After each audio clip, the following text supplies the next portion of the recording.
El Museo Metropolitano de Nueva York, la institución Smithsonian de Washington, la Universidad de Oxford. Estos son solo tres ejemplos de instituciones muy prestigiosas que tienen vínculos con la familia Sackler, que han recibido donaciones importantísimas de esta familia. Durante décadas, sus generosas donaciones a las instituciones más respetadas, a organizaciones culturales, científicas, artísticas, le merecieron comparaciones con la familia Medici, esos grandes mecenas del Renacimiento italiano. Pero esa historia de los mecenas generosos hoy en día tiene un enfoque muy diferente. Resulta que la familia Sackler es la responsable a través de la empresa que ellos controlan y a través de las estrategias de venta, de mercadeo, de comercialización de los opioides que utilizaron sus empresas, fueron un disparador importante de la diseminación del uso maligno de los opioides. Vamos a conocer los secretos de esta familia, de la saga que nos ha llevado a estas circunstancias, de la mano de un muy experto investigador periodístico, Patrick Radden Keefe. Él es un escritor del New York Times, pero se especializa en entender estas grandes tendencias a través de ejemplos muy concretos, como por ejemplo, ¿qué tiene que ver la crisis de los opioides con la familia Sackler? Su más reciente libro se titula El Imperio del Dolor, la historia secreta de la dinastía Sackler. De esto vamos a hablar con el periodista Patrick Radden Keefe.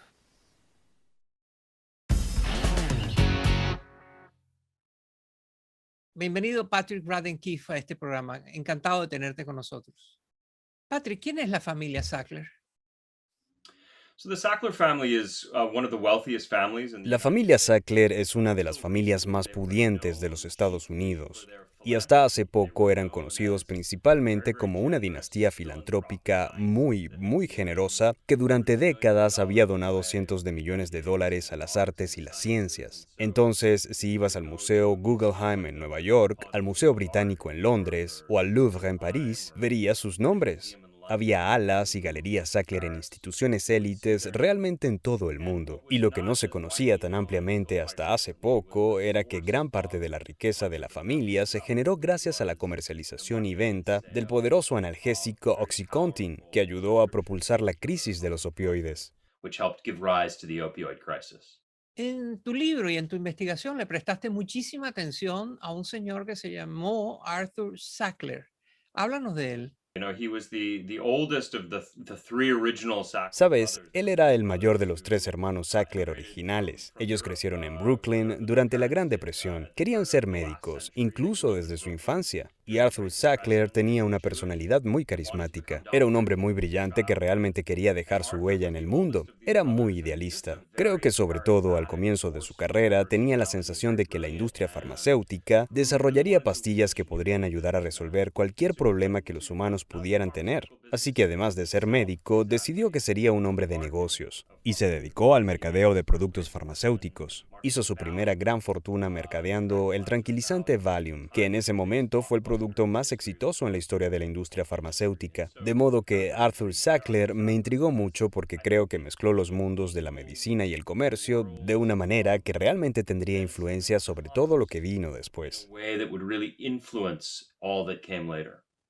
¿Cómo llegó a ser la compañía Purdue Pharma, la empresa de los Sacklers, tan grande y tan exitosa? Lo que sucedía con Arthur Sackler es que siempre traía consigo a sus hermanos pequeños, a Mortimer y Raymond. Ellos también se convirtieron en psiquiatras como su hermano mayor. Y luego lo que Arthur hizo fue básicamente comprarles una compañía farmacéutica. Se llamaba Purdue Frederick. Era una empresa que producía productos muy poco atractivos, que no requerían una receta médica. Tenían un laxante, por ejemplo, un producto que quitaba la cera de los oídos. Era un negocio sólido y a lo largo de los años fue rentable. Pero en realidad no fue hasta finales de los años 80 cuando esta empresa comenzó a hacer investigaciones realmente innovadoras para desarrollar sus propios medicamentos recetados y entrar al negocio del manejo del dolor. Purdue Pharma fue una empresa pionera en utilizar tácticas muy agresivas, muchas veces engañosas, para vender medicinas que tenían un gran poder adictivo y efectos colaterales negativos. Sin embargo, ellos sabían cómo disfrazar eso y lograban vender. Háblanos de eso. Sí, en los años 90, Purdue desarrolló esta droga llamada Oxycontin. Con ella, la familia Sackler y la compañía querían posicionar un opioide en el mercado que fuese utilizado de manera mucho más amplia, para lo que ellos llamaban el dolor no maligno, el dolor crónico. Pensaron que ese era un mercado enorme de decenas de millones de personas y querían alcanzar a esas personas.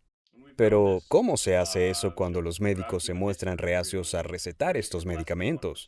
La respuesta es minimizar las propiedades adictivas. Entonces tenían un ejército de cientos de representantes de ventas que decían una y otra vez, estas drogas no son adictivas.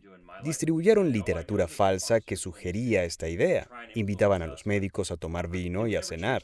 Y hay estudios que demuestran que si se ofrecen este tipo de pequeños incentivos a los médicos, se puede cambiar la forma en que estos prescriben. Purdue Pharma llegó a gastar 9 millones de dólares al año solamente en comida para los médicos. Organizaban viajes en complejos turísticos con todo incluido y le pagaban a algunos médicos para que hablaran con otros médicos sobre los beneficios de Oxycontin. Entonces era una verdadera maquinaria de mercadeo y me parece que fueron muy engañosos con respecto al producto que estaban vendiendo. Los Sacklers niegan haber sabido el uso que se le estaba dando al Oxycontin, esta medicina que su compañía vendía. Pero tú encontraste evidencia concreta de que eso era falso, que ellos sí sabían lo que estaba ocurriendo. Debo decir que la familia no cooperó conmigo para escribir este libro. Es una obra extensa que abarca 3 generaciones, pero no me concedieron entrevistas y de hecho han amenazado con tomar acciones legales en mi contra. Así que tuve que ser creativo para poder contar la historia. Eso significó entrevistar a cientos de personas que habían trabajado en la empresa y que conocían a la familia, pero también obtener muchos documentos internos que han salido a la luz a través de procedimientos judiciales o que me han sido filtrados. La familia y la empresa siempre dijeron que en 1996 ellos lanzaron Oxycontin y que durante 4 años no supieron que habían problemas graves con el medicamento, y que cuando se enteraron fue porque leyeron al respecto en el periódico. Lo que descubrí fue documentos que demuestran que desde 1997 comienzan a haber discusiones a altos niveles sobre el hecho de que esta droga está siendo abusada por las personas, que se están volviendo adictas, que están sufriendo sobredosis y en algunos casos muriendo. La familia Sackler mantiene que el enfoque hacia ellos es errado, que en lo que hay que enfocarse es el gobierno que creó las reglas, condiciones y permisos para que ellos operaran como operan. Y en todo este proceso aparece un personaje que se llama Curtis Wright, que trabajaba en el gobierno. Háblanos de esto. La Administración de Alimentos y Medicamentos, FDA por sus siglas en inglés, es el organismo regulador de los Estados Unidos, del cual tienes que obtener autorización si quieres vender un nuevo medicamento. Se supone que ellos evalúen la eficacia y seguridad del mismo, que aprueben tu capacidad para venderlo, así como las afirmaciones que puedes hacer para mercadearlo. Y la FDA aprobó Oxycontin en un tiempo récord, en menos de un año, con algunas afirmaciones bastante exageradas sobre cuán seguro era, que resultaron ser falsas. El responsable de ese proceso fue Curtis Wright, y después de aprobar Oxycontin dejó la FDA. Al año se fue a trabajar para Purdue Pharma con un salario 3 veces mayor al que tenía en el gobierno. Los Sackler se han defendido diciendo que ellos son diferentes al Chapo Guzmán. No somos una organización ilegal de drogas porque todo lo que hicimos fue bendecido por la FDA. Pero creo que la pregunta aquí es, ¿cuánta integridad tiene este organismo regulatorio? Oxycontin ha generado 35 mil millones de dólares en ingresos desde 1996. Y algo que noté a lo largo de mi investigación es justamente el impresionante poder de tal magnitud de dinero para influir en instituciones públicas que no deberían ser tan fácilmente compradas. Desde que la compañía comenzó a vender Oxycontin, los Sacklers y la compañía ha sido demandada literalmente miles de veces. Se la pasan en los tribunales y hay muchísimo dinero en juego. ¿Cuál es la situación legal de ellos en estos momentos? Es una saga judicial fascinante. En 2007, Purdue se declaró culpable de cargos criminales federales asociados al mercadeo de Oxycontin y pagó una multa de 600 millones de dólares. La familia Sackler siempre dijo que después de eso habían estado comportándose de la mejor manera posible. Resulta que eso no era cierto. De hecho, a finales de 2020, Purdue se volvió a declarar culpable por nuevos cargos criminales federales. Y esos cargos eran sobre conductas que se remontan hasta hace 10 años atrás.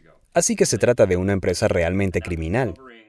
Entre estas dos declaraciones de culpabilidad, pasaron 13 años. Y durante ese periodo ocurrió algo realmente fascinante. Silenciosamente, la familia Sackler sacó al menos $10.000 millones del negocio. Mientras tanto, seguían recibiendo más y más demandas privadas y públicas. Eventualmente, todos los estados de la Unión Americana estaban demandando a la compañía. La mitad de estos estados estaban demandando a miembros individuales de la familia. Creo que ahora hay alrededor de 3.000 demandas en total. Y la familia, habiendo retirado $10.000 millones de Purdue, dijo, ay, la empresa no puede defenderse de estas demandas porque no tiene dinero. Así, la compañía entró en bancarrota y ahora todos los acreedores están luchando por lo que queda de la empresa, por las migajas. Y parece que declarar bancarrota en una corte en Nueva York fue una movida muy brillante porque, de ser aprobada por el juez, la familia tendrá que pagar un poco más de $4.000 millones para ayudar a remediar la crisis de los opioides. Pero podrán mantener la mayor parte de su fortuna, no harán ninguna admisión de haber actuado criminalmente y en cuanto a la crisis de los opioides se refiere, nunca más podrán ser demandados por reclamaciones de este tipo. Vamos a imaginarnos que tú eres un juez imparcial que ha recibido toda la información que tú, como periodista, has recogido y lo que se sabe a través del contenido de las demandas, etcétera. Sabiendo todo eso, ¿tú crees que hay algunos miembros de la familia Sackler a quien tú mandarías a la cárcel? Mira, creo que mi libro es sobre una saga familiar, pero también es un libro sobre un sistema gubernamental, judicial y económico que creo que protege a los superricos de tener que tomar responsabilidad real por sus acciones. Así que en el sistema actual, la mayoría de jueces dirían que sería difícil enviar a los Sackler a la cárcel. En Estados Unidos, si vendes pequeñas cantidades de heroína desde el baúl de tu carro, puedes ir a la cárcel por mucho tiempo. Pero si generas miles de millones de dólares, ayudando a crear una crisis de salud pública que mata a 500.000 de personas, a menudo estás protegido. Esto no me parece un desenlace particularmente satisfactorio desde el punto de vista moral, pero me temo que es bastante común, dada la forma en que Estados Unidos trata este tipo de cuestiones hoy en día. Of the way in which the United States deals with these types of issues in this day and age. Patrick Radden Keefe es un laureado periodista de investigación. Ha recibido múltiples premios y su más reciente libro es El Imperio del Dolor, una historia fascinante sobre una de las compañías más grandes y más dañinas de nuestro tiempo. Muchas gracias, Patrick, por estar con nosotros. Thank you. Gracias.